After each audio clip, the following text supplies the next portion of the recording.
Bon après-midi, chers auditeurs, mesdames, messieurs, monsieur le Président, monsieur le Secrétaire général, mon cher collègue de la Cour, le juge Salam.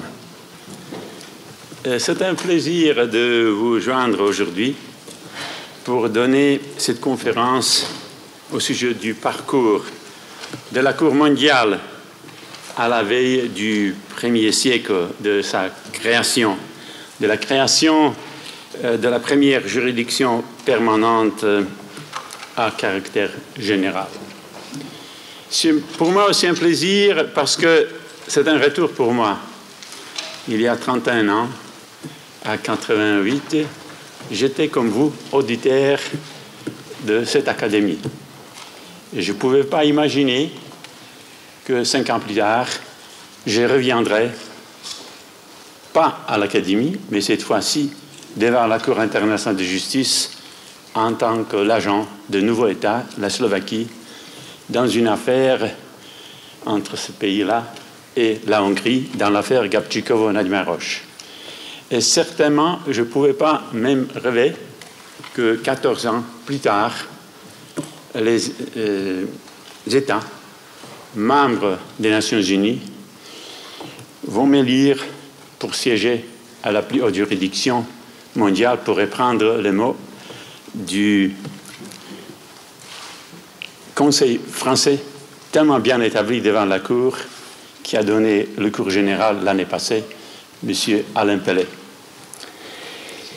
Il est difficile pour moi d'imaginer une meilleure occasion et invitation à revenir vers les origines et le développement de la justice internationale permanente que la centenaire de la conférence de paix de Paris.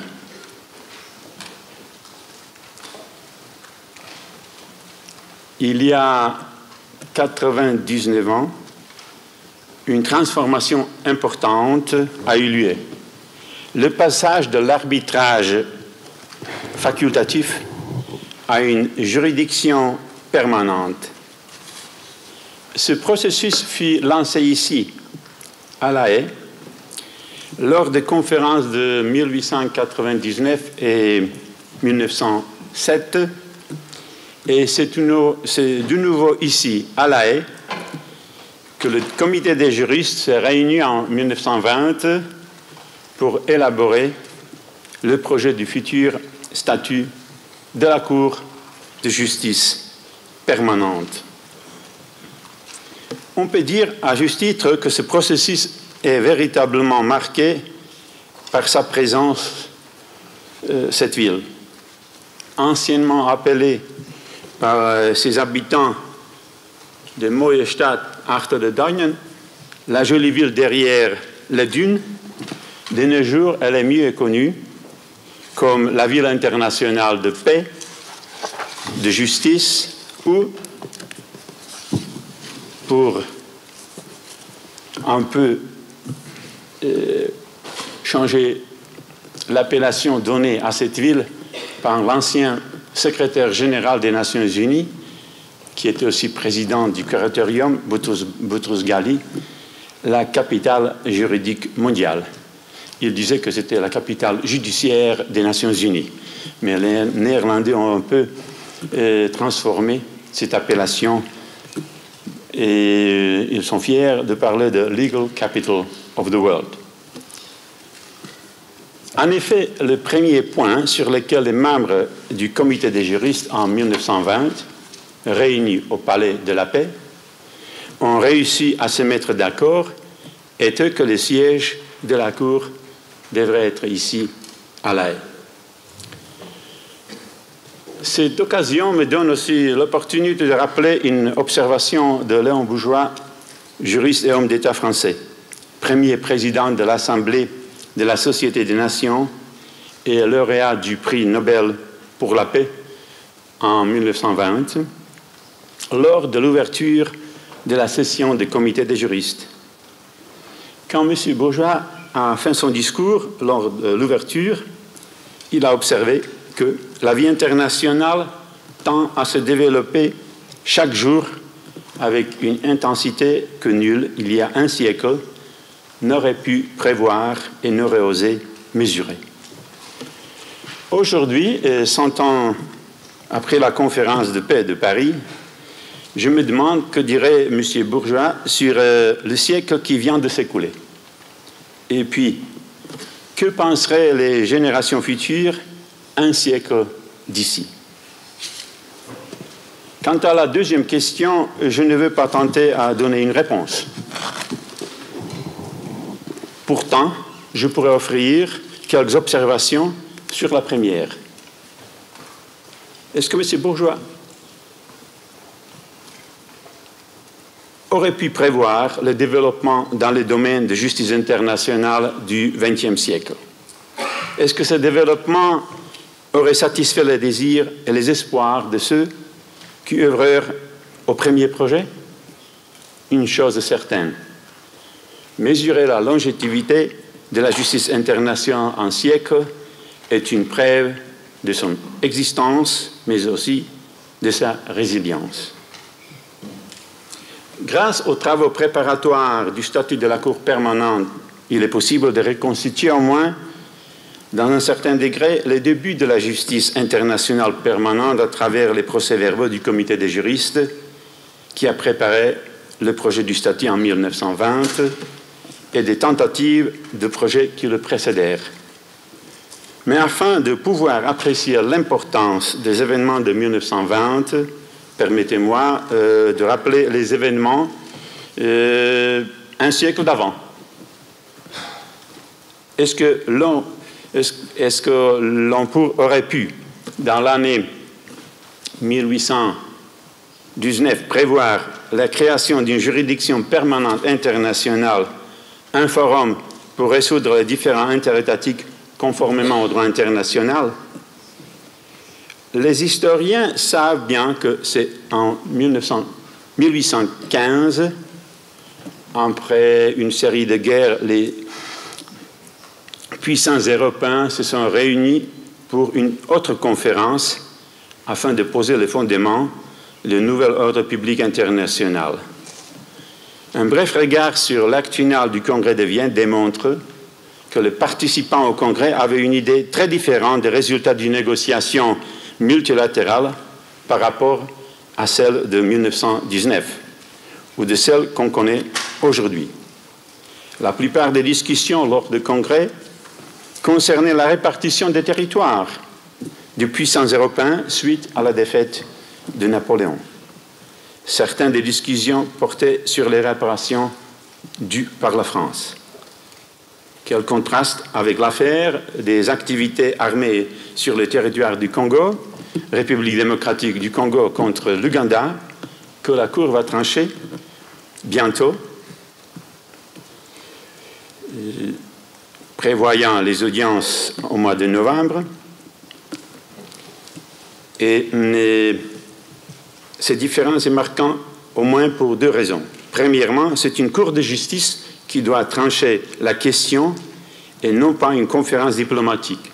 Et deuxièmement, en tant que conséquence immédiate de la première raison, vient la question du droit applicable. Il ne fait pas de doute que le droit appliqué par la Cour diffère considérablement des solutions trouvées par des ambassadeurs et des ministres à Vienne il y a plus que 200 ans. Le XIXe siècle a vu la croissance de l'importance de l'arbitrage interétatique.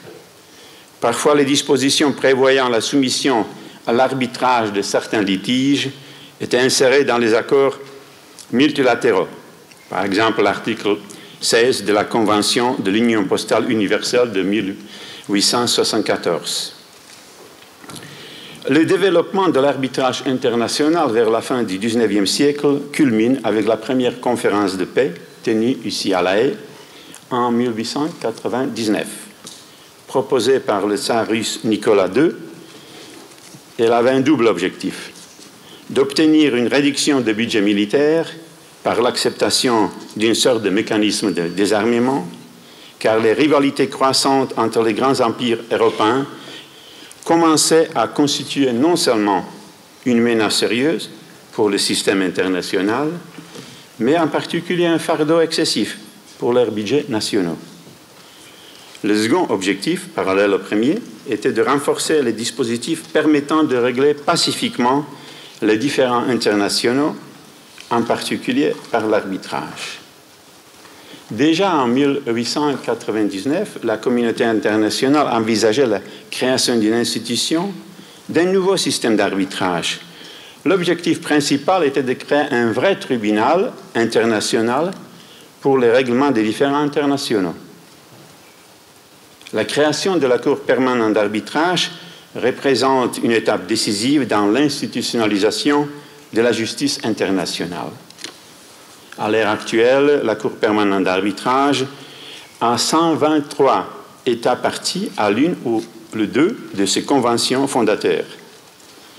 Cependant, même lors de la deuxième conférence de paix de 1907, les États étaient conscients que la Cour permanente d'arbitrage n'était pas le dernier maillon dans la chaîne de l'évolution du système judiciaire international.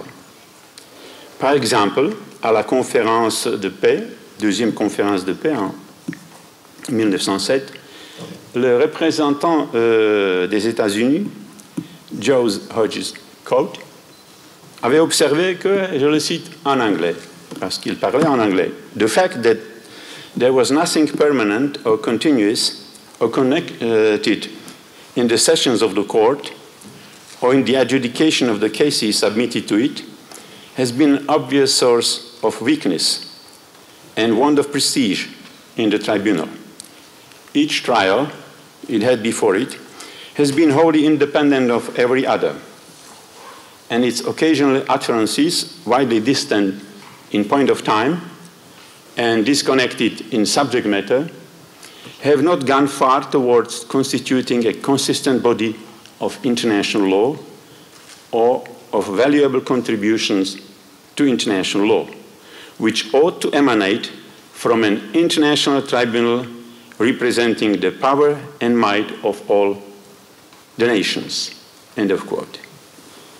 Je crois qu'il ne faut pas regarder ce passage à travers l'optique déterministe comme une nécessité historique. Il faut plutôt se concentrer sur les questions soulevées par ce processus. D'ailleurs, ce processus n'est pas complètement terminé et les questions soulevées il y a 100 ans sont aujourd'hui d'actualité toujours, comme on va voir dans les prochaines minutes. Notamment, les observations de M. Cote invoquent l'idée des 3 attributs que l'on peut dire caractérisent une vraie juridiction internationale: la permanence, la jurisprudence constante et l'universalité. En 1919, les puissances, grandes et petites, mais cette fois-ci non seulement les Européens, se réunirent encore une fois, cette fois-ci à Paris et puis pour la signature à Versailles, pour déterminer le futur des relations internationales. En général, la conférence de paix de Paris était quelque chose de nouveau dans les relations internationales. À l'agenda de la conférence étaient non seulement les ajustements territoriaux et la question des réparations de guerre, comme à Vienne, un siècle d'avant, mais aussi la question d'une organisation internationale avec une compétence générale.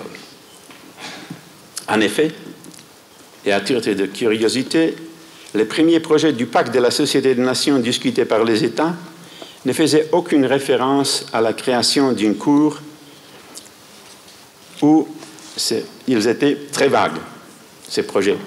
Ni le projet britannique préparé avant la conférence, ni le premier projet du président Wilson contenait une disposition générale relative à la soumission des différends à l'arbitrage et d'une allusion au règlement judiciaire arbitral des différends entre les membres et les non-membres de la Société des Nations.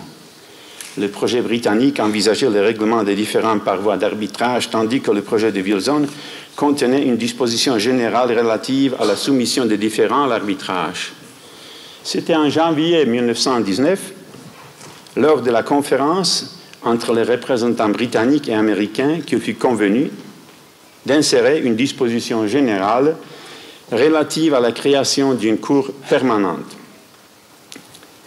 Cette idée fut maintenue dans le projet élaboré par les conseillers juridiques du Royaume-Uni, Sir Cecil Hurst, qui, 11 ans plus tard, est devenu juge à la Cour permanente de la justice internationale et plus tard son président, et aussi du conseiller du président Wilson, David Hunter Miller, qui est devenu la base des délibérations de la Commission de la Société des Nations.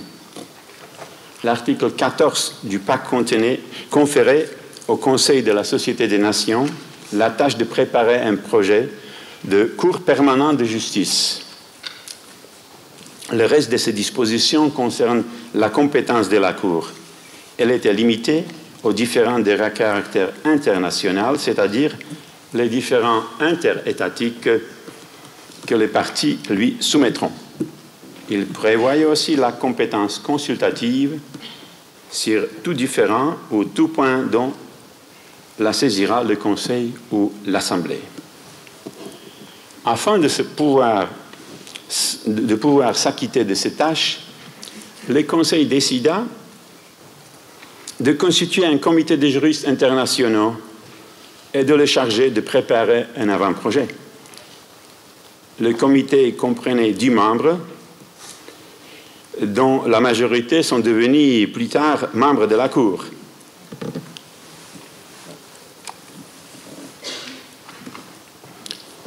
Le secrétaire général des Nations Unies, de la Société des Nations, détacha pour assister le comité dans ses travaux le professeur Dionisio Ancelotti, sous-secrétaire général de la Société, en titre de secrétaire, et Aka Hammarskjöld, secrétaire de délégation et membre du secrétariat de la Société comme secrétaire adjoint.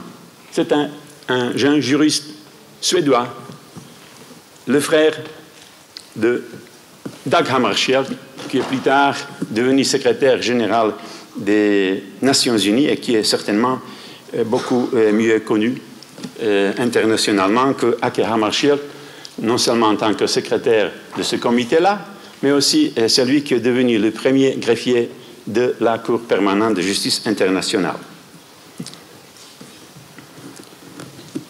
Sur l'invitation du gouvernement des Pays-Bas, le comité tint ses séances au Palais de la Paix, à La Haye, déjà siège de la Cour permanente d'arbitrage.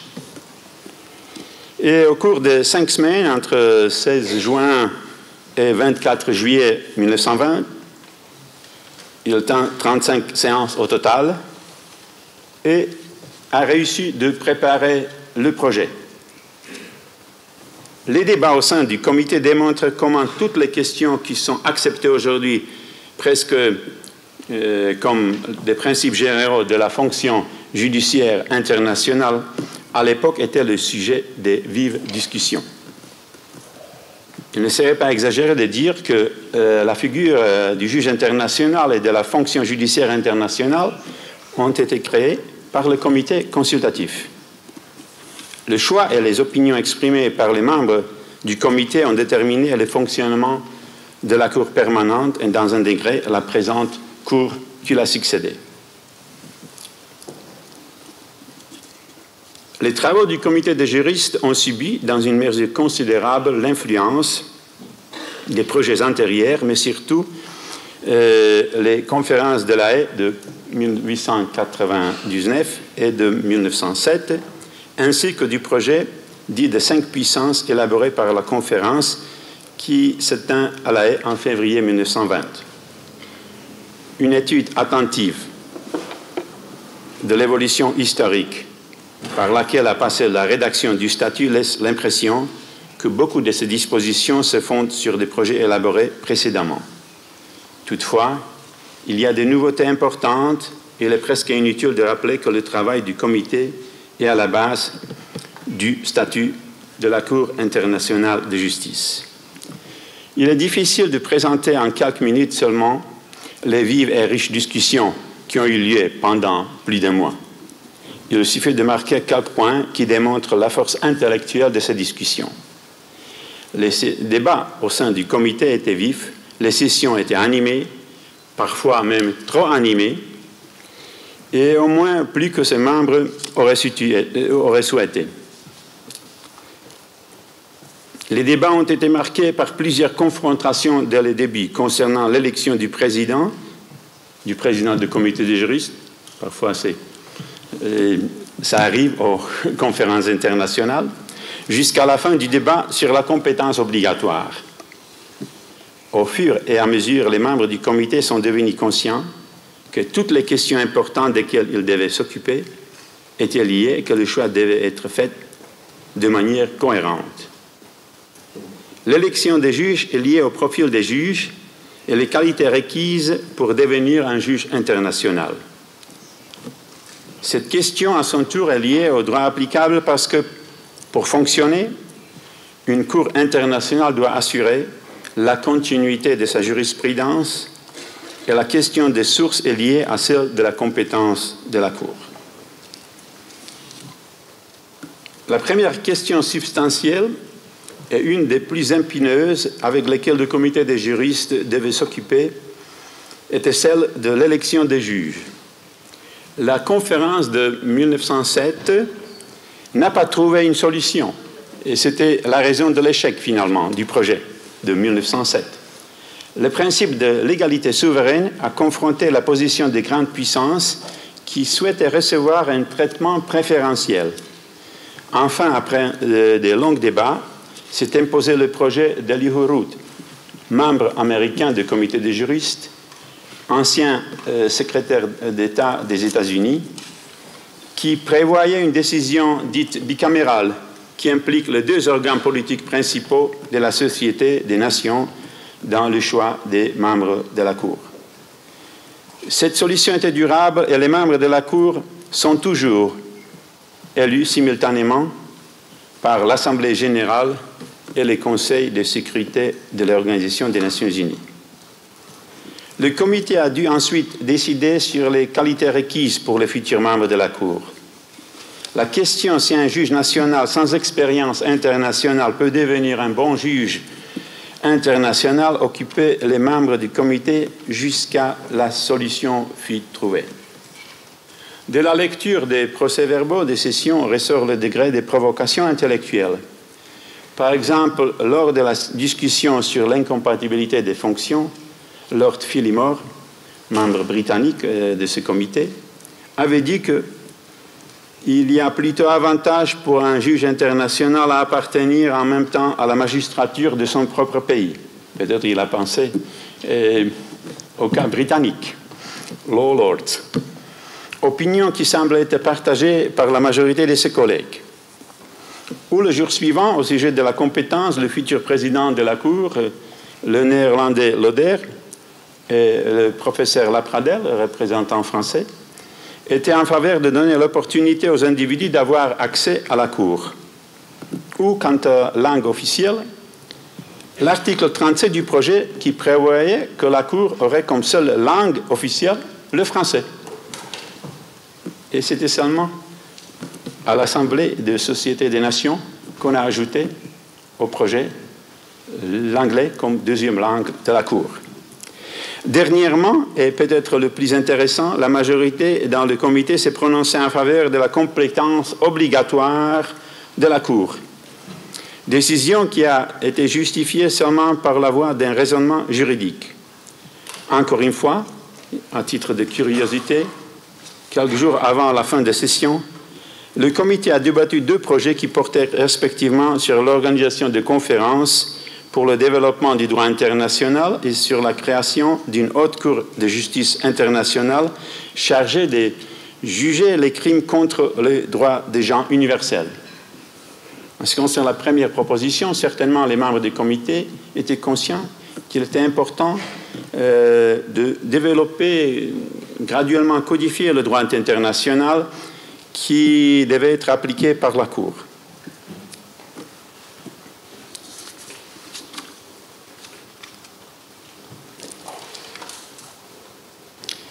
Et finalement, la troisième résolution proposée par M. Loder, le membre néerlandais, était relative à l'établissement d'une académie de droit international de la Haye, dont vous êtes maintenant les auditeurs. Et M. Loder a proposé une résolution brève, qui, après débat, se lit comme suit. Le comité consultatif des juristes réuni à La Haye pour élaborer le statut d'une Cour permanente de justice internationale saisit avec satisfaction cette occasion d'exprimer le vœu que l'Académie de droit international, fondée à La Haye en 1913, bon, je ne sais pas si c'est exact, 13 ou 14, et dont le fonctionnement a été arrêté par les circonstances, c'est-à-dire l'éclatement de la Première Guerre mondiale, entre aussi prochainement que possible en activité à côté de la Cour permanente d'arbitrage et de la Cour permanente de justice internationale au Palais de la Paix à La Haye. Le comité juriste prévoyait la cohabitation de 3 institutions au Palais de la Paix. Cour permanente d'arbitrage, Cour permanente de justice internationale, une fois créée, et l'Académie de droit international.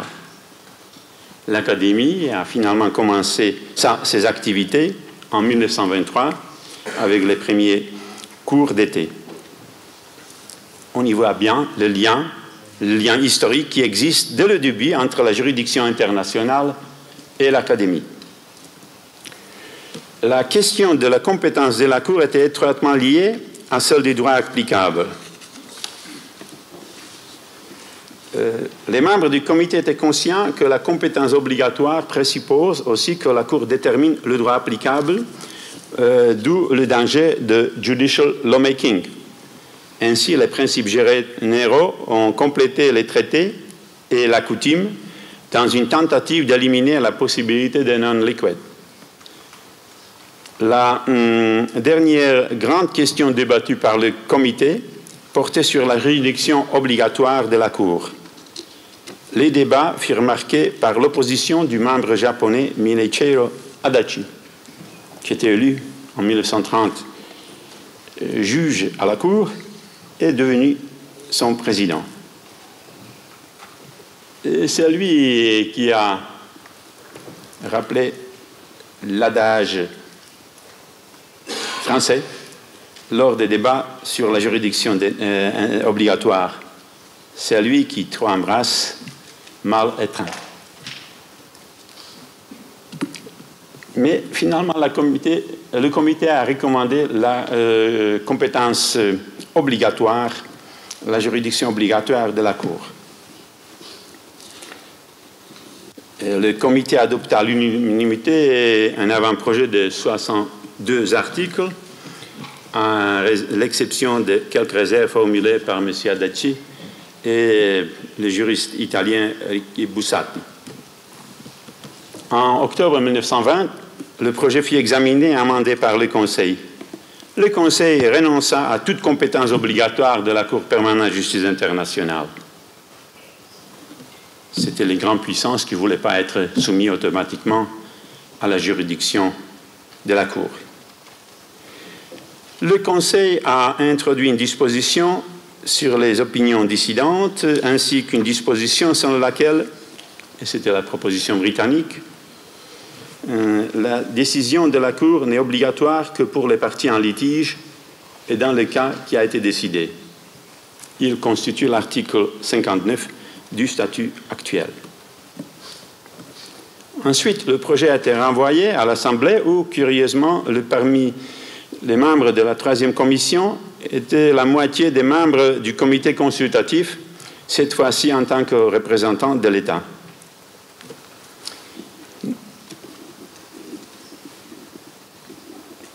La discussion principale au sein de la 3e commission porta principalement sur 3 questions: l'élection des juges, la juridiction obligatoire et sur le rapport entre la Cour et la Société de Nations.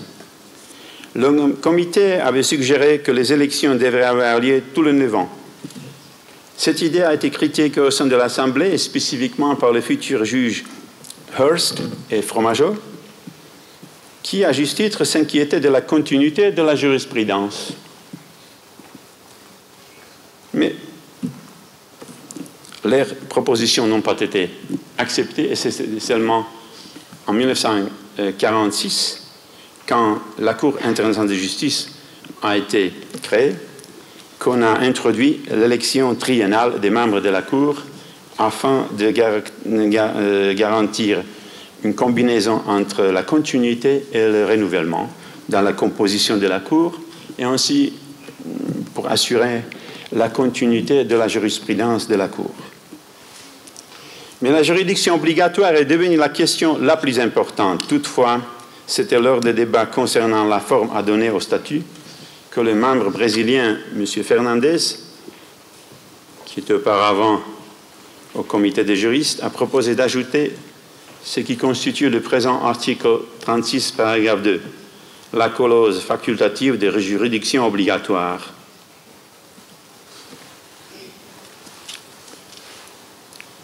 Quant à l'adoption du statut, l'article 14 du pacte prévoyait que le projet serait soumis aux États membres. Selon le droit interne de certains États membres, cela supposait une procédure de ratification séparée.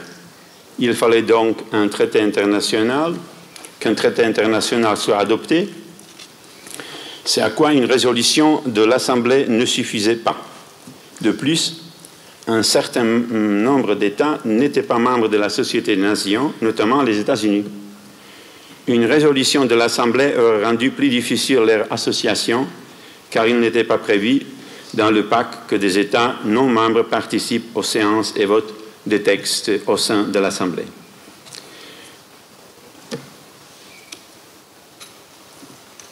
Parmi les solutions qui furent suggérées, la sous-commission de la troisième commission accepta un projet de résolution proposé par le délégué français, M. Fromageau, qui exigeait à la fois l'adoption d'une résolution de l'Assemblée et l'ouverture d'un protocole de signature. On expliqua à ce moment que le vote de l'Assemblée aurait pour résultat la création de la Cour comme un organe de la Société des Nations, tandis que la compétence de la Cour rationnée personnée serait déterminée par les ratifications des États. C'était en 13 décembre 1920 que l'Assemblée adopta la résolution relative à l'établissement d'une Cour permanente de justice internationale et son statut. Elle prévoyait un instrument distinct, le protocole de signature pour l'acceptation du statut par les États.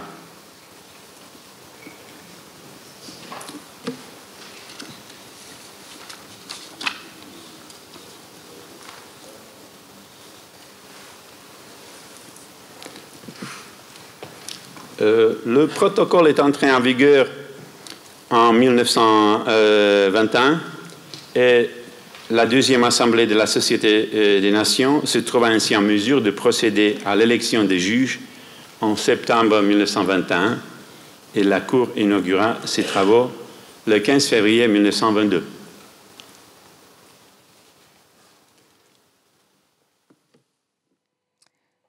La Cour permanente de justice internationale a été un succès immédiat. Lorsqu'on évoque avec des professeurs américains les relations internationales telles qu'elles se présentaient en août 1926 à Markshold, le premier greffier de la Cour, on nous dit que la Cour avait connu d'autant d'affaires que la Cour permanente d'arbitrage au cours de ces 4 premières années que les 25 premières années de la Cour permanente d'arbitrage. Sur toutes ces affaires, 7 étaient des affaires contentieuses, des demandes d'opinion consultative, d'avis consultatifs et la volonté des États de soumettre des questions à la Cour pour qu'elle les tranche, conformément au droit international, reflétait leur enthousiasme vis-à-vis de cette forme de résolution internationale des différends. Et cet enthousiasme a offert à la Cour permanente la possibilité de démontrer l'importance, l'intérêt et la valeur de sa continuité, ce qu'il est convenu d'appeler la jurisprudence constante de la Cour. D'emblée, la Cour permanente a été consciente de l'importance de ce rôle et de cette tâche. Par exemple, au cours de l'élaboration du règlement intérieur de la Cour, son premier président, le juge Lauder, faisait remarquer Et je cite, il est du devoir de la Cour de construire la jurisprudence internationale. La nouveauté du mandat de la Cour était bien comprise par tous ses membres qui ont réfléchi pendant longtemps pour voir comment appliquer au mieux ce mandat. Dans une étude historique sur la Cour permanente, le professeur Ole Spearman rappelle les débats internes qui ont été menés sur la façon dont les juges devaient se vêtir. Par une décision très controversée de 6 voix contre 5, la Cour permanente décida que les juges devaient porter la toge de façon à ce qu'on puisse faire la distinction entre les juges et les arbitres de la Cour pour bien montrer que la nature judiciaire de la Cour est très différente de celle d'une cour d'arbitrage. Ces questions, bien sûr, peuvent être sentées un peu futiles à première vue, mais pourtant, elles sont essentielles parce que l'émergence de la pratique des juges qui doivent porter un vêtement différent de ce que veut leur tradition nationale permet de rappeler visuellement la nature internationale de leur fonction et que la justice internationale a des aspirations universelles. Parmi les grands arrêts rendus par la Cour permanente, je vais maintenant aborder certains de ces premiers arrêts. Dans la première affaire contentieuse portée devant la Cour permanente, l'affaire du SSO Wimbledon, elle s'est penchée sur la relation entre la souveraineté des États et la conclusion des traités. L'affaire concernait le passage par le traité de Kiel, qui relie la mer du Nord à la mer Baltique sur le territoire allemand, d'une cargaison d'armes en soutien à la Pologne qui était en guerre contre la toute nouvelle Union soviétique, laquelle l'Allemagne s'était déclarée neutre. Au titre du traité de Versailles, le canal de Kiel devait rester ouvert à tous les navires de commerce et de guerre de toute nation en paix avec l'Allemagne, et ceci sur un plan de stricte égalité.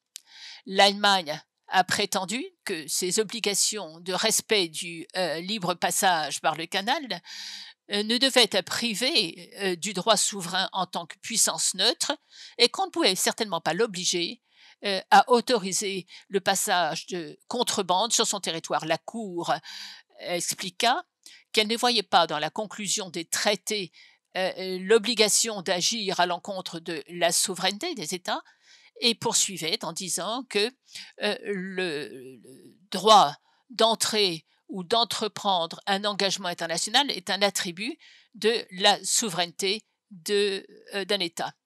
Le droit, c'est un attribut de la souveraineté de l'État, que l'Allemagne a des droits, certes, en tant que puissance neutre, mais ceci ne l'exonère en rien de ses obligations au titre du traité de Versailles. Et donc la Cour a estimé que l'Allemagne avait eu tort d'interdire le libre passage de ce navire. Maintenant, l'affaire Mavromatis.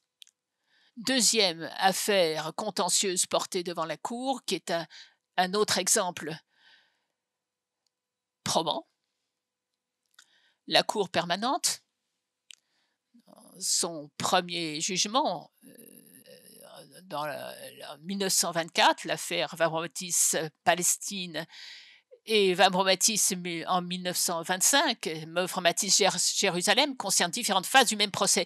Il s'agissait de concessions en Palestine qui avaient donné à Mavromatis, un ressortissant grec, qu'il estimait avoir des droits au titre d'un accord qui précédait la guerre lors de l'Empire ottoman, alors que le Royaume-Uni, qui était la puissance mandataire après la guerre, mandataire de la Palestine, avait donné des droits à un autre investisseur. Et la Cour a estimé que le Royaume-Uni n'avait pas le droit de transférer ses droits en conflit avec les droits préexistants. Cette jurisprudence reste tout à fait importante à maints égards, mais ceci est tout à fait pertinent aujourd'hui encore à bien des égards. Par exemple, l'analyse juridique que fait la Cour de sa compétence commence par un dictum élégant et tout à fait d'actualité, indifférent, un litige, c'est un désaccord sur un point de droit ou de fait, un conflit entre des points de vue de deux parties ou de deux personnes. Fin de citation. C'est une formule qui a été rappelée dans 5 jugements rendus par la Caire dans la décennie précédente. L'existence d'un différend reste une condition indispensable à la compétence de la Cour, ça c'est le point de vue de la majorité des juges, indispensable à l'exercice de la compétence par la Cour. Et la Cour d'ailleurs a invoqué cette clause dans bien d'autres cas. Ce n'est pas simplement dans ces premières années que la Cour permanente a contribué à la jurisprudence internationale, à renforcer. L'un de ses arrêts les plus importants, rendu en 1927 dans l'affaire du Lotus. C'est un arrêt qui a été adopté grâce à la voix prépondérante du président Hubert, président suisse. L'affaire du Lotus concerne la collision entre un navire français et un navire turc au large de l'île de Lesbos en haute mer. Lorsque l'avenir français fait escale amarrée à Istanbul, les autorités turques ont arrêté l'officier français responsable au moment de la collision. La Cour devait dire si oui ou non ceci était conforme au droit international. La Cour a analysé l'obligation qui existerait en droit international, qui aurait pu interdire ou empêcher la Turquie de se comporter comme elle a fait. Et la réponse, c'est que, conformément au droit international, l'état de droit s'impose, l'état de droit est contraignant pour les États et par conséquent, il émane de leur propre volonté. C'est ce qui est exprimé dans les conventions et les usages généralement acceptés. C'est ce qu'on retrouve et on considère qu'il s'agit donc d'un principe de droit établi.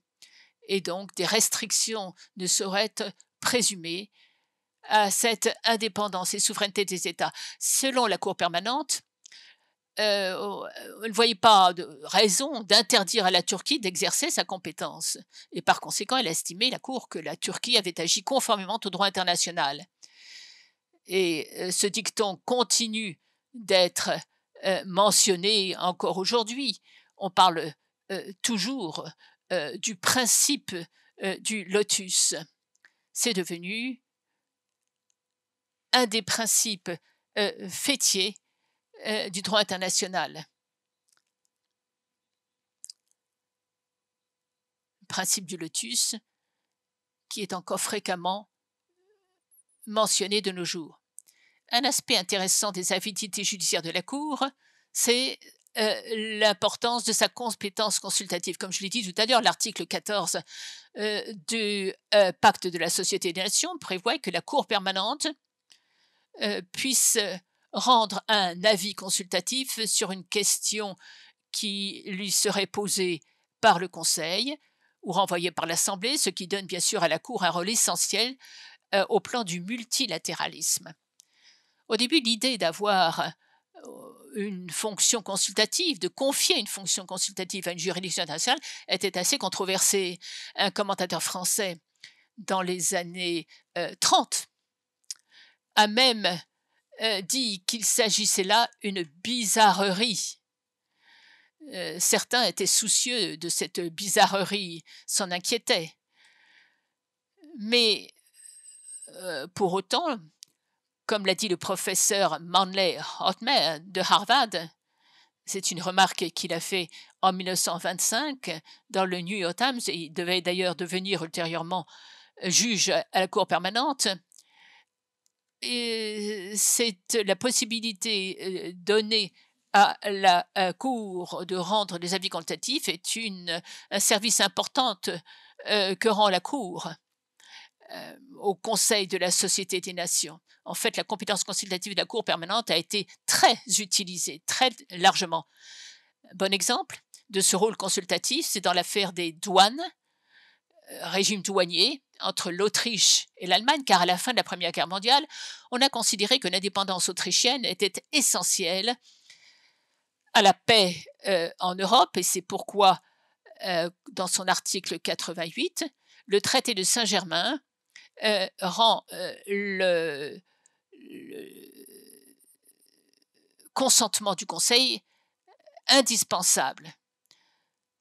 Et donc l'Autriche devait s'abstenir de tout engagement économico-financier qui, visant directement ou indirectement d'ailleurs, à mettre en danger cette indépendance, à la compromettre, et d'accorder à n'importe quel État un régime spécial qui lui donnerait des avantages portant atteinte à cette indépendance. Et lorsque l'Autriche a signé cette union douanière, un traité d'union douanière avec l'Allemagne, en l'absence du consentement du Conseil de la Société des Nations, le Conseil demandait un avis consultatif pour qu'on lui dise si ceci était conforme ou pas au traité de Saint-Germain et à son protocole. La Cour permanente a été très partagée à l'époque, 8 voix contre 7. À propos de l'aliénation de son renoncement à l'indépendance de l'Autriche, la Cour a dit, elle a suivi son propre raisonnement dans l'affaire du Wimbledon, à savoir que l'établissement d'une union douanière n'est pas une violation de l'article 88, car il n'y a en rien l'indépendance de l'Autriche. La Cour a ensuite conclu que l'union douanière austro-allemande visait à porter atteinte à l'indépendance, ce qui serait bien sûr constitutif d'une violation du protocole. Cette conclusion, un seul juge était d'accord avec les deux conclusions et la plupart des juges estimaient que l'union douanière violait le protocole, estimaient donc qu'il violait également l'article 88, en ce que il annihilait cet article 88. Cet article 88 aliénait ou était calculé de façon à aliéner l'indépendance de l'Autriche. Rétrospectivement d'ailleurs, compte tenu de l'évolution de la situation dans les années 30, on constate que ces juges avaient bel et bien raison à l'époque sur la menace qui allait planer sur l'indépendance de l'Autriche du fait de la conclusion de cette union douanière. Par rapport à la Cour actuelle, la Cour permanente, ou du moins sa charge de travail, était beaucoup plus lourde dans ces 18 années d'activité. De 1922 à 1940, la Cour permanente a rendu 27 avis consultatifs. Mais ce n'est qu'en février dernier que la Cour actuelle a battu ce record avec l'avis consultatif rendu dans l'affaire de Chagos. Il lui a fallu longtemps pour arriver à cet avis, mais ce n'est pas une critique du tout que j'adresse à la Cour, c'est simplement un constat par rapport à la jurisprudence de la Société des Nations. Le Conseil de sécurité des Nations Unies ne peut pas considérer nécessaire de solliciter l'avis de l'organe judiciaire principal des Nations Unies, puisque le Conseil des Nations Unies a demandé à la Cour de rendre un avis considéré à une seule occasion dans l'affaire de la Namibie en 1971. Alors, cet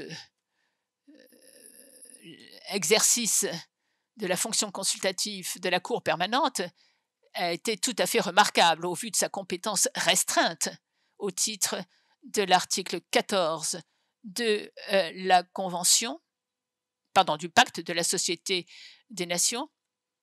Cette fonction consultative n'a été pas réglementée par le statut de la Cour permanente. Ceci n'a été le cas qu'au moment de la révision du statut, c'est-à-dire en 1929. Le Conseil de la Société des Nations ou le Conseil ou l'Assemblée sont les seuls organes habilités à rendre un avis consultatif, alors que 16 organisations du système onusien, en plus des Nations Unies bien sûr, eux-mêmes, c'est-à-dire le Conseil de sécurité, le Conseil économique et social et l'Assemblée, sont les seuls autorisés au titre de l'article 96, paragraphe 2 de la Charte à solliciter des avis consultatifs. Non, en contraste, c'est un contraste intéressant, c'est que un quart des avis consultatifs rendus par la Cour permanente portent sur le droit institutionnel de l'Organisation internationale du travail. Or, l'Organisation internationale du travail n'a jamais demandé d'opinion consultative de la part de la Cour actuelle. La Cour permanente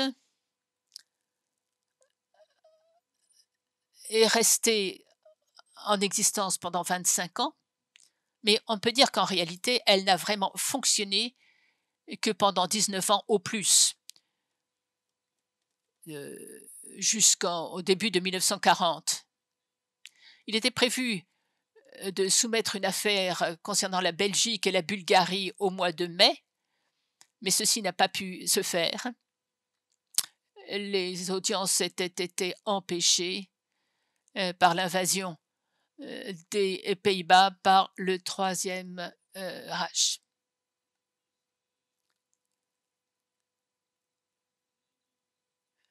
Invasion de la Belgique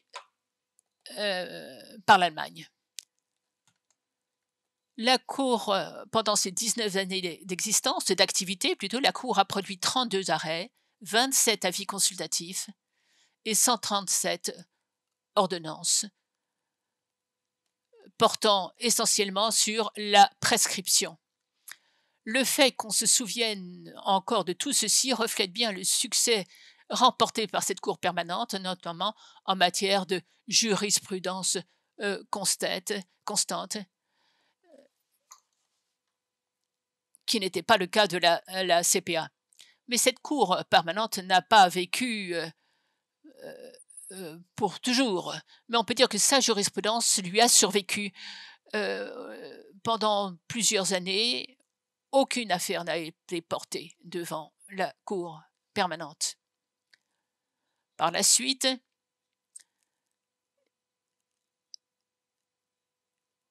il était convenu plus tard qu'une Cour devait être mise en place et qu'elle devrait prendre la relève de la Cour permanente. La chose fut décidée à Dumbarton Oaks que cette Cour serait un des organes des Nations Unies, ce qui n'était pas le cas de la Cour permanente. Je vous le rappelle. Ces principes sont désormais consacrés dans la Charte des Nations Unies et l'article 91 de la Charte dit clairement que la Cour de justice internationale est l'organe judiciaire principal des Nations et que son statut se reprend ou se base sur le statut de la Cour permanente. Ce sont deux décisions qui ont eu des conséquences majeures pour l'avenir de la Cour, qu'il a consacré en tant que fort de saisie ou à saisir pour la résolution des différends internationaux. La Cour actuelle est bel et bien le successeur de la Cour permanente et sa jurisprudence continue d'éclairer et de guider notre pratique. À l'article 36, paragraphe 5 de son statut, il est prévu que les déclarations reconnues sa compétence obligatoire de la Cour permanente reconnaissent la compétence de la Cour internationale de justice de ce même fait. Étant l'un des organes des Nations Unies, ça a permis à la Cour d'élargir son champ d'action et sa légitimation. Ainsi, l'article 93, paragraphe 1, déclare clairement que tous les membres des Nations Unies sont ipso facto partie au statut de la Cour internationale de justice, d'où le problème qui peut survenir. Par exemple, la branche exécutive aux États-Unis n'a jamais pu convaincre le Sénat américain qu'il convenait de ratifier le statut de la Cour permanente. L'acceptation de l'existence de cette Cour fait partie intégrante du multilatéralisme. On peut dire que tous les membres, quasiment tous les partis au statut de la Cour, sont des membres des Nations Unies.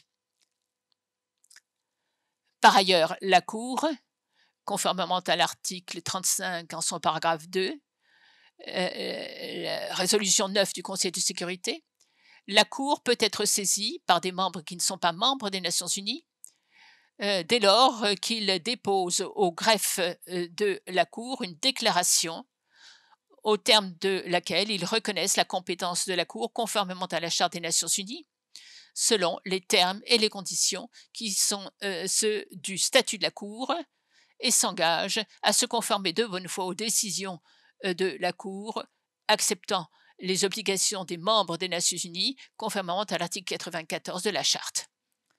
Et donc, avec cette déclaration, servi de base à la reconnaissance de la compétence de la première déclaration, la première qui fut faite dans l'affaire du canal de Corfou. Une autre affaire, d'ailleurs, concerne ce même sujet. Il s'agit de l'affaire du déplacement, du transfert de l'ambassade des États-Unis à Jérusalem. L'affaire est déportée devant la Cour par l'État de Palestine, qui n'est pas membre des Nations Unies. Mais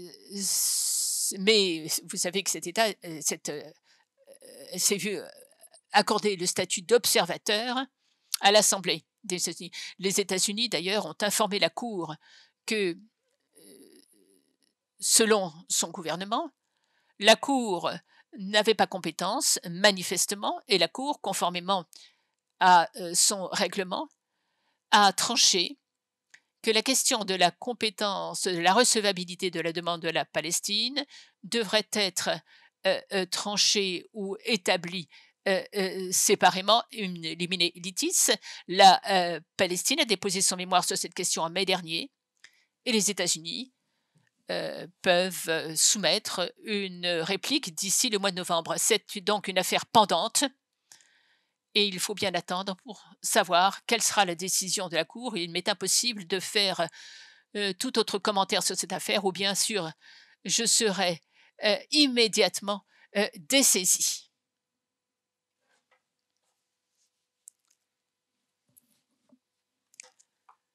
Alors, pour vous offrir la possibilité de poser d'éventuelles questions, je crois que je vais devoir abréger quelque peu ma présentation et je ne vais que très rapidement vous résumer quelques 70 années d'activité, l'activité de la Cour.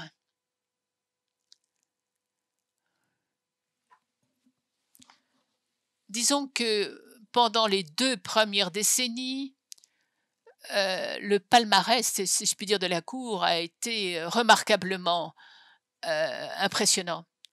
Les 15 premiers membres de la Cour ont été élus le 6 février 1946 à l'Assemblée générale des Nations unies, qui se réunissait à Londres à l'époque, et les juges ont prêté serment en avril, le 18 avril 1946.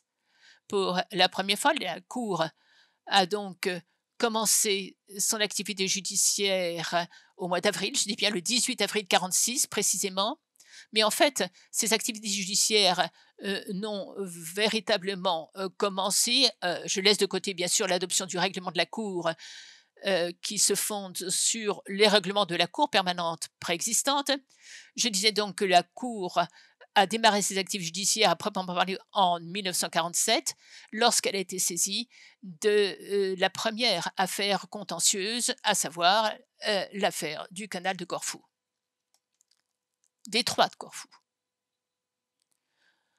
En fait, c'était un très bon départ pour la Cour, car elle a pu s'exprimer sur sa position juridique concernant les droits internationaux, puisqu'elle a adopté une position très précise sur le statut des droits internationaux, disant qu'il s'agissait d'une règle conventionnelle, que celle de l'article 16 de la Convention de Genève de 1958 sur les mers territoriales et zones contiguës.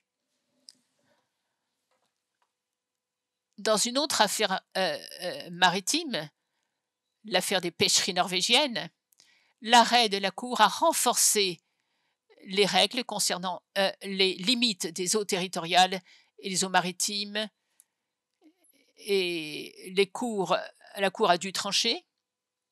Il s'agit de repousser un peu plus loin les limites de la mer territoriale. Vous savez que la côte de la Norvège est extrêmement découpée. L'ironie est que la géographie de la côte norvégienne est parallèle à la côte occidentale de l'Écosse, et le Royaume-Uni, ironie de l'histoire, est absolument opposé à la décision de la Cour de ce fait, du fait des similitudes entre les deux côtes. Le Royaume-Uni a fait objection dans un premier temps. La Cour ayant décidé d'adopter la même logique pour les deux États.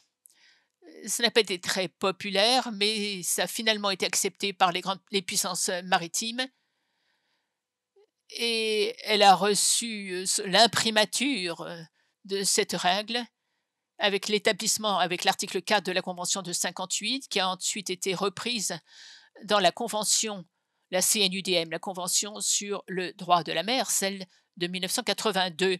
Autre affaire intéressante au cours de cette même période, c'est celle de l'art monétaire. Le Royaume-Uni cherchant à saisir de l'or appartenant à l'Albanie, et la Cour a décidé qu'il était impossible de trancher, mais d'une façon, dans un raisonnement assez complexe, qui a donné lieu à beaucoup de commentaires et d'observations. La Cour a dit qu'elle ne pouvait pas trancher, mais encore une fois, un raisonnement assez alambiqué et technique qui a suscité de nombreux commentaires. Le principe énoncé par la Cour dans cette affaire est encore très largement utilisé dans ces contentieux. Principe qui veut que la Cour ne puisse trancher lorsque les intérêts juridiques d'un État tiers qui ne comparaît pas devant la Cour seraient remis en cause par la décision de la Cour. Et donc, ce critère, ce seuil de l'État tiers a vu le jour de cette façon. Ceci se fonde sur le principe que la Cour ne peut exercer sa compétence sur un État tiers, à l'égard d'un tiers, qu'avec le consentement de cet État-là. Depuis le début de son existence, la Cour s'est vue saisie à plusieurs reprises de demandes d'avis consultatives, dont 2 qui concernant l'admission des États aux Nations Unies, réserve à la Convention sur le génocide, et plusieurs avis, notamment sur l'interprétation du traité de paix avec la Bulgarie, la Hongrie et la Roumanie. Et enfin, un avis consultatif très important elle aussi, concernant la réparation des dommages subis lorsqu'une personne ou un pays est au service des Nations Unies. En fait, il s'agit d'une question concernant préjudice subi par un agent des Nations Unies assassiné alors qu'il était en fonction. Et cet avis dit bien déjà dans le droit international, dans quelle direction il doit s'orienter. Lorsque la Cour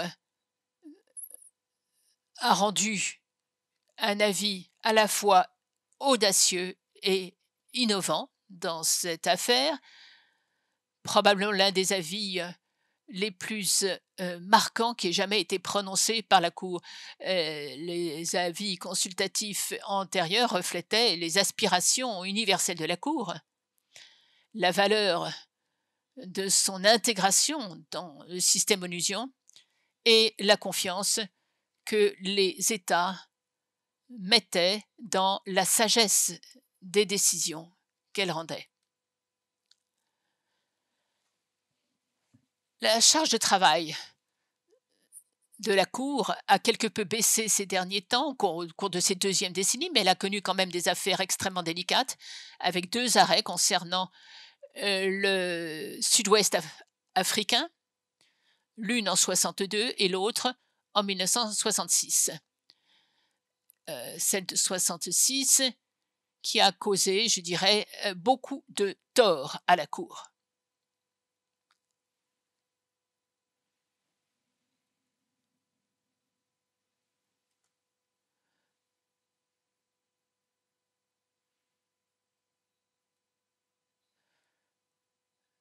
Permettez-moi de dire quelques mots à propos de cette décision de 1966. Il s'agit d'une affaire qui remonte à 1960, l'Éthiopie et le Libéria ayant présenté des requêtes identiques, alléguant que l'Afrique du Sud, qui était puissance mandataire pour le sud-est africain, n'avait pas s'acquitté de ses obligations internationales à l'égard des Nations Unies en tant que successeur de la Société des Nations. La Cour ayant décidé que ces deux requêtes identiques devaient être jointes, puisqu'il s'agissait d'un même intérêt, et on a suggéré, les parties ont suggéré qu'il suffirait d'un juge ad hoc. Or, comme je vous l'ai dit tout à l'heure, en 1962, les objections préliminaires de l'Afrique du Sud avaient été rejetées et la Cour était donc compétente. Les entendu en 1965, mais la composition de la Cour avait changé dans l'intervalle. Le juge australien Sir Percy Spender avait été élu en effet au mois de février 1964, nouveau président de la Cour. La Cour avait siégé avec 12 membres élus, puisque Sir Muhammad Zavullah Khan avait été convaincu par le président qu'il fallait qu'il se récuse, puisqu'il avait été élu président de l'Assemblée générale entre 1962 et 1963. En fait, le juge Safarullah avait été président et perdu contre son collègue japonais. Donc, nommé une première fois à New York quelques années, ensuite il revient à la Cour. Le juge Bustamante n'était pas sur le banc parce qu'en raison de la maladie du juge Badawi, qui ensuite est décédé, le juge Badawi d'Égypte, décédé en 1965. C'est une affaire très longue. Les audiences s'étaient étendues sur une longue période de la mi-mars 65 à la fin du mois de novembre de cette même année, avec de nombreuses ponctuées par de très longues audiences. On s'attendait à un jugement au fond en 1966. Les 7 membres avaient décidé de changer leur position, revenir sur leurs objections préliminaires et étaient enclins à penser que les requérants n'avaient pas établi leur droit juridique ou leur intérêt à agir. Et les 7 autres membres se sont opposés à cette analyse, et ce n'est que par la voix prépondérante du président qui a garanti qu'il voulait qu'un arrêt soit rendu, que on a pu mettre fin à cette affaire. La décision qui a surpris les parties défenderesses et a d'ailleurs été critiquée à l'intérieur de la Cour, ainsi qu'à l'extérieur d'ailleurs, ce qui montre bien que rendre la justice, le droit, c'est un art, ça n'est certainement pas une science. Le timing de cette décision était le pire possible. Très peu d'affaires portées devant la Cour à cette époque et au cours de la 3e conférence des Nations Unies pour le droit de la mer, on a commencé à envisager la création d'une nouvelle juridiction, un tribunal international du droit de la mer, qui serait saisi d'affaires maritimes. Et on a évoqué à ce moment-là l'idée de la création d'une nouvelle juridiction ou un nouveau tribunal pour le droit de la mer, avec donc une concurrence qui serait faite à la Cour. Ce fut une époque très critique pour la Cour. Ces décisions ont été vivement critiquées par plusieurs délégations de l'Assemblée générale de 1966. Ceci a suscité une certaine hostilité à l'égard de la Cour et, comme je l'ai dit, ceci s'est reflété lors de la 3e conférence sur le droit de la mer. Heureusement, après la conclusion apportée à ces affaires de l'affaire africaine, la Cour a adopté de bonnes décisions, des décisions très bienvenues. Je fais référence ici à des affaires sur le plateau continental de la mer du Nord avec les Pays-Bas, le Danemark d'un côté et la République fédérale d'Allemagne de l'autre côté, grâce à un compromis très important pour la mer du Nord. Il s'agissait en fait du plateau continental et de ses limites qui restaient à définir, avec d'autres limites qui restaient douteuses dans le monde. Alors, on ne demandait pas à la Cour, bien évidemment, de trancher ou à dessiner, tracer les limites du plateau continental, mais plutôt, il s'agissait de savoir, sur la base du droit qui était applicable, quels étaient les principes et les règles du droit international qui seraient applicables à la délimitation de ce plateau entre les parties. Est-ce que c'était l'équidistance ou un autre principe? La Cour a dû trancher quels étaient les principes applicables à la délimitation, la portion du plateau continental de la mer du Nord, qui leur revient à l'une et à l'autre. Le Danemark et les Pays-Bas avaient ratifié la Convention de Genève de 1958, qui épousait le principe ou la thèse de l'équidistance, mais l'Allemagne, quant à elle, n'avait pas ratifié la Convention de Genève, cette Convention de Genève. Et dans cette affaire, la Cour s'est prononcée sur la question de la création du droit international coutumier, règle toujours applicable. De ces arrêts fait partie de ceux qui ont le plus fréquemment cités, les plus respectés de la Cour. La décision principale a été reprise, incorporée à l'article 76 de la Convention de l'ONU de 1982, la CNUDM, mais je reconnais que plus récemment, d'ailleurs, plus près de nous, en mettant en œuvre cette même disposition, en parlant de résultats équitables, disant que ce devait être le résultat d'une négociation entre les parties, eh bien, la Cour a eu recours à cette règle de l'équidistance pour la première fois.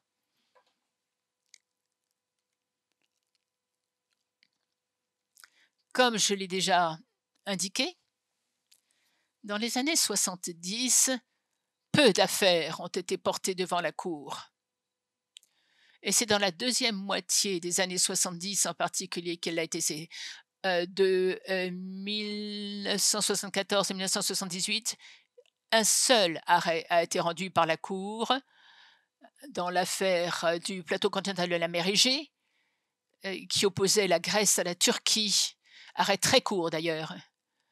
Et la Cour s'est déclarée incompétente parce qu'un communiqué de presse émanant des 2 premiers ministres et invoqué dans l'analyse de la Cour ne constituait pas en fait un accord international, comme quoi la Cour aurait consenti à la compétence de la Cour. Il a fallu 18 mois pour que la Cour puisse rendre un autre arrêt, c'est-à-dire en 1980, c'est l'affaire bien sûr des otages de Téhéran portés devant la Cour par les États-Unis, la République islamique d'Iran.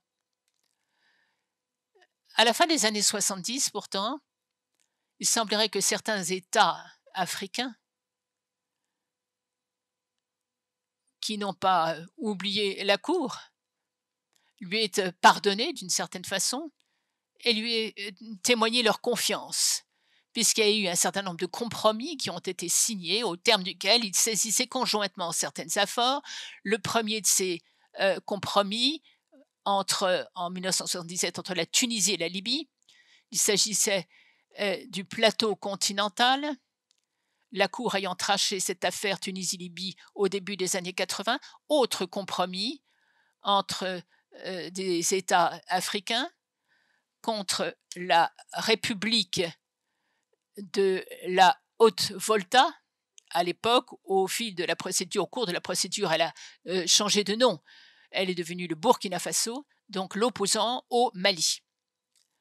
Ces deux États avaient décidé que l'affaire devrait être portée devant une chambre de la Cour, et non pas donc la Cour plénière, mais une chambre de 5 membres constituée à cette fin spécifiquement, comme c'est prévu par le statut de la Cour. Alors, ce n'était pas la première affaire portée devant une chambre de la Cour internationale de justice.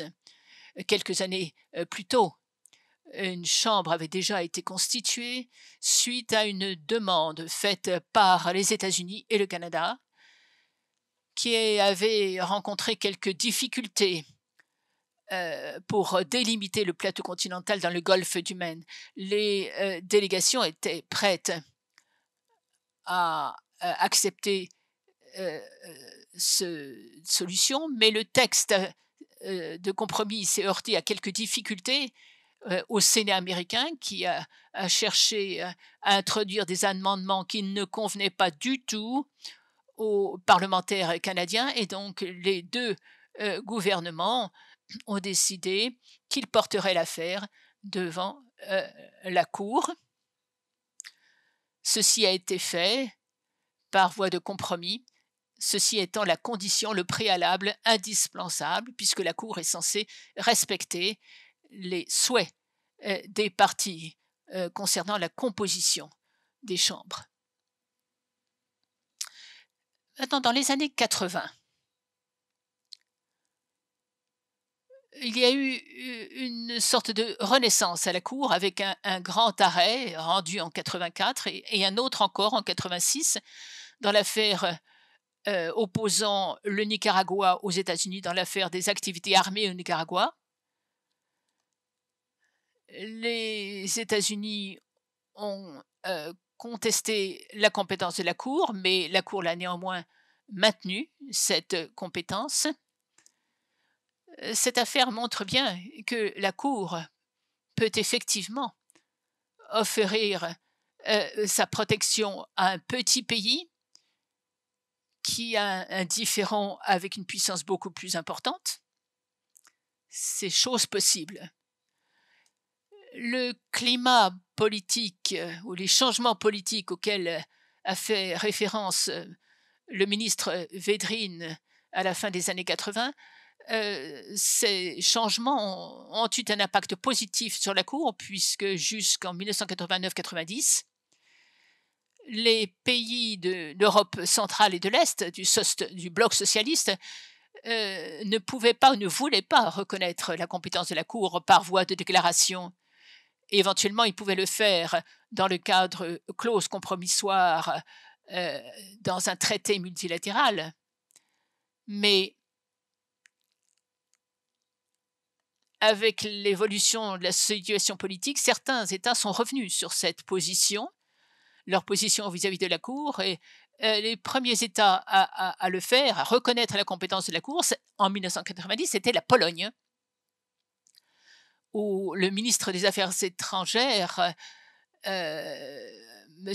Krzyzewski, ministre des Affaires étrangères et expert en droit international, qui était membre du curatorium de l'Académie, l'a fait, l'un des premiers.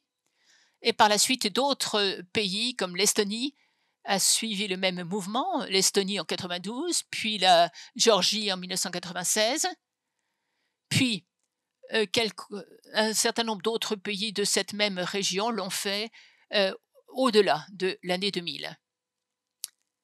Et c'est également au cours de cette période que les deux premières affaires émanant de cette partie du monde ont été portées devant la Cour. Une affaire extrêmement triste, celle du génocide, où la Bosnie-Herzégovine a saisi la Cour dans le litige qu'elle opposait contre la Bosnie-Herzégovine et la République fédérale de Yougoslavie, Serbie-Monténégro, en mars 1980. L'autre affaire, plutôt technique, mais tout à fait intéressante, la Cour a été saisie par voie de compromis entre la Slovaquie et la Hongrie. C'était la fameuse affaire Gabčíkovo-Nagymaros concernant la construction d'un projet de barrage. Dans les années 90, une autre affaire concernant l'Afrique, le Cameroun et le Nigeria, une frontière très longue, quelques 1500 kilomètres, très longue, sujette à des contestations, et la péninsule de Bakassi, riche en pétrole, sous administration nigériane, qui a été remise en question. La Cour a tranché cette affaire en 2002, disant que sur la base des principes juridiques applicables, dont le principe de l'outil pédidétiste, la péninsule ou la presqu'île de Bakassi relève de la souveraineté du Cameroun. Pourquoi je vous parle de cette affaire de Bakassi? Parce que les Nations Unies et son secrétaire général en particulier ont joué un rôle de premier plan dans l'exécution, la mise en œuvre de ce jugement. Kofi Annan, en effet, a réuni les deux chefs d'État, les présidents Biya et Obasanjo, peu de temps après que l'arrêt ne soit rendu. Apparemment, ils avaient déjà été convoqués, ces deux chefs d'État, avant que la décision ne soit prise. Et les Nations Unies avaient décidé de mettre en place une commission spéciale pour aider les deux États, le Cameroun et le Nigeria, à mettre en œuvre la décision de la Cour. Il a fallu un certain temps, mais finalement, cet arrêt a été intégralement respecté et le Nigeria a retiré ses forces armées, s'est retiré de la presqu'île de Bakassi. Voyez donc que les Nations Unies ont joué un rôle majeur dans la mise en œuvre de cet arrêt.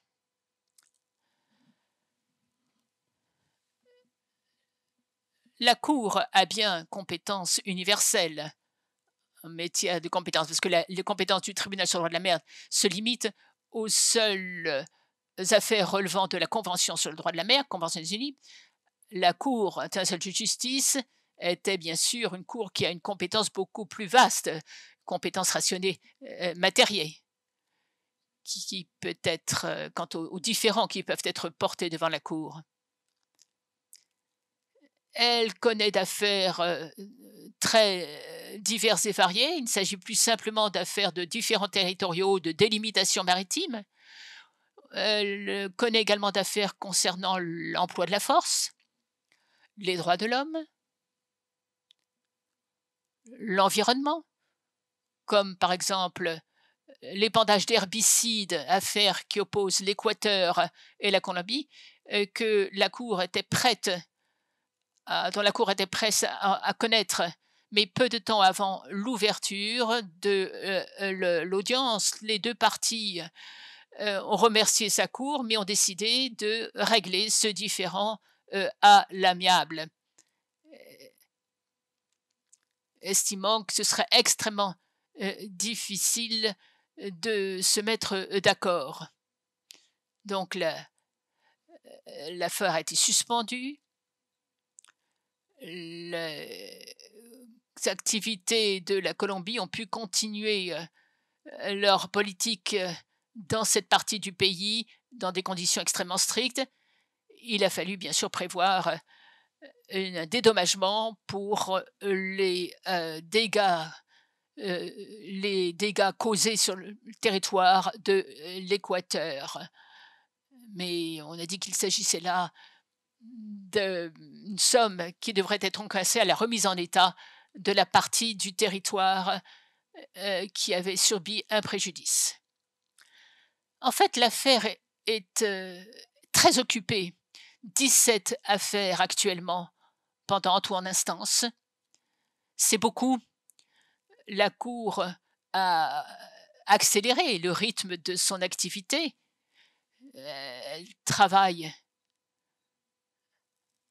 en parallèle sur 2 ou 3 dossiers à la fois. On pourrait dire, bien sûr, que les procédures sont trop longues. Là, serait une erreur de comparer, bien sûr, les instances pendant la Cour internationale de justice avec les procédures des juridictions nationales. Bien sûr, la Cour internationale de justice est une cour internationale, c'est également une cour de première instance.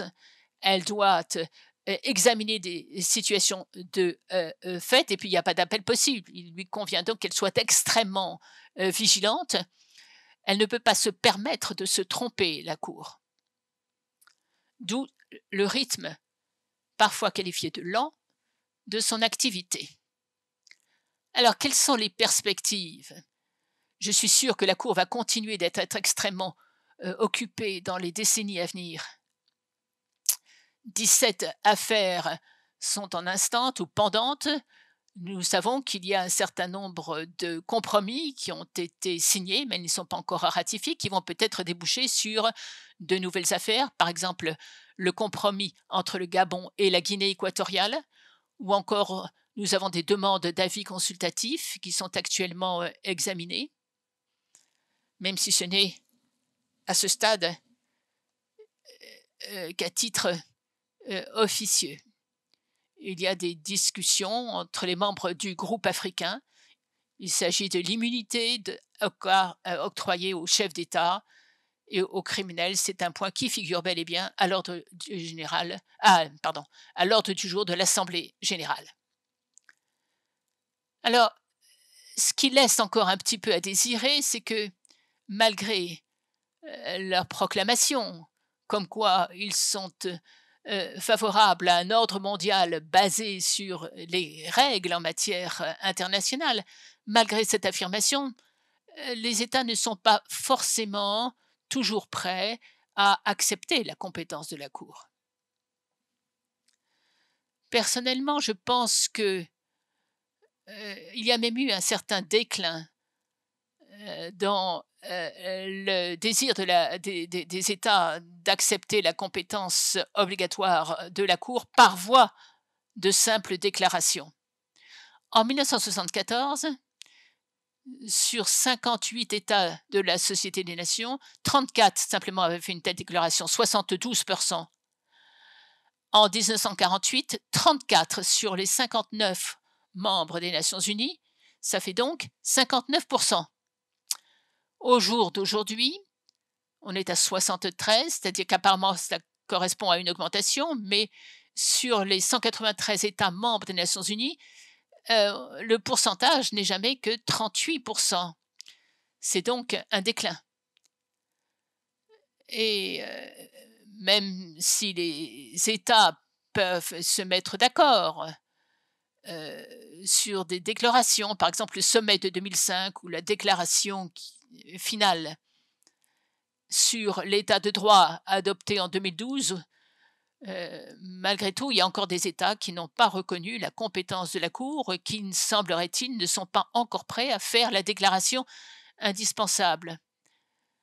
Très peu d'États l'ont fait. En fait, on peut dire que depuis 2012, il y en a peut-être 4 ou 5 au plus. Alors les ambassadeurs, les diplomates rédigent de belles déclarations, en donnent lecture devant les Nations Unies, mais il y a quand même peut-être un déficit quant au suivi, à la mise en œuvre de ces décisions.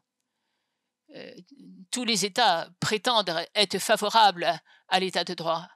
Alors, il me semblerait logique qu'ils soient également prêts à accepter la compétence de la plus haute instance juridictionnelle des Nations Unies. Faute de quoi, ce sera une compétence qui ne concernera que certains types de différends. Ce serait, je crois, un geste très tangible de leur engagement. Et bien sûr, par définition, tous les États membres des Nations Unies se disent respectueux de l'étoile de loi, de la règle de droit. Voilà qui m'amène à la fin de cette intervention. Je reste néanmoins à votre disposition. Je crois qu'il me reste quelques minutes, 6 minutes, Monsieur le Président. Eh bien, vous avez maintenant la parole, ceci s'adressant à l'auditorium.